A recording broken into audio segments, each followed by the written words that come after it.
സംസ്ഥാനത്ത് സ്വർണ്ണവില വീണ്ടും കുറഞ്ഞു. 320 രൂപ കുറഞ്ഞ ഇന്ന് ഒരു പവൻ സ്വർണത്തിന്റെ വില 71,160 രൂപയായി. ഗ്രാമിന് ആനുപാതികമായി 40 രൂപയാണ് കുറഞ്ഞത്. 8,895 രൂപയാണ് ഒരു ഗ്രാം സ്വർണത്തിന്റെ വില. കഴിഞ്ഞ കുറച്ചു ദിവസങ്ങളിലായി 71,000-നും 72,000-നും ഇടയിൽ ചാഞ്ചാടി നിൽക്കുകയാണ് നിലവിൽ സ്വർണ്ണവില. ഈ മാസം 15-ന് 68,880 രൂപയിലേക്ക് കൂപ്പുകുത്തിയ സ്വർണ്ണവില പിന്നീട് കരകയറുന്ന കാഴ്ചയും കാണാനായി. ഇതിനുശേഷം 71,000-ന് മുകളിലെത്തിയ ശേഷമാണ് ചാഞ്ചാട്ടം തുടരുന്നത്. 7 ദിവസത്തിനിടെ ഏകദേശം 3,000 രൂപ വർദ്ധിച്ച സ്വർണ്ണവില വീണ്ടും 72,000 കടന്ന് കുതിക്കുമെന്ന് തോന്നിച്ച ഘട്ടത്തിലാണ് വിലയിലെ ഏറ്റക്കുറച്ചിലുകൾ. ഓഹരി വിപണിയിലെ ചാഞ്ചാട്ടവും അമേരിക്ക ചൈന വ്യാപാര യുദ്ധത്തിന് ശമനമായതുമടക്കമുള്ള ഘടകങ്ങളാണ് സ്വർണ്ണവിലയെ സ്വാധീനിക്കുന്നത്. കഴിഞ്ഞ മാസങ്ങളിൽ സുരക്ഷിത നിക്ഷേപം എന്ന നിലയിൽ സ്വർണ്ണത്തിലേക്ക് കൂടുതൽ ആളുകൾ എത്തിയതാണ് സ്വർണ്ണവില ഉയരാൻ കാരണമായത്. എന്നാൽ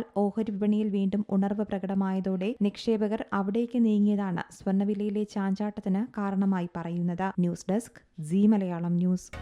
പുതിയ വാർത്തകളും വിശേഷങ്ങളും ഇനി വിരൽ തുമ്പിൽ. എല്ലാ ഡിജിറ്റൽ പ്ലാറ്റ്ഫോമുകളിലും ഇപ്പോൾ സീ മലയാളം ന്യൂസ് ലഭ്യം.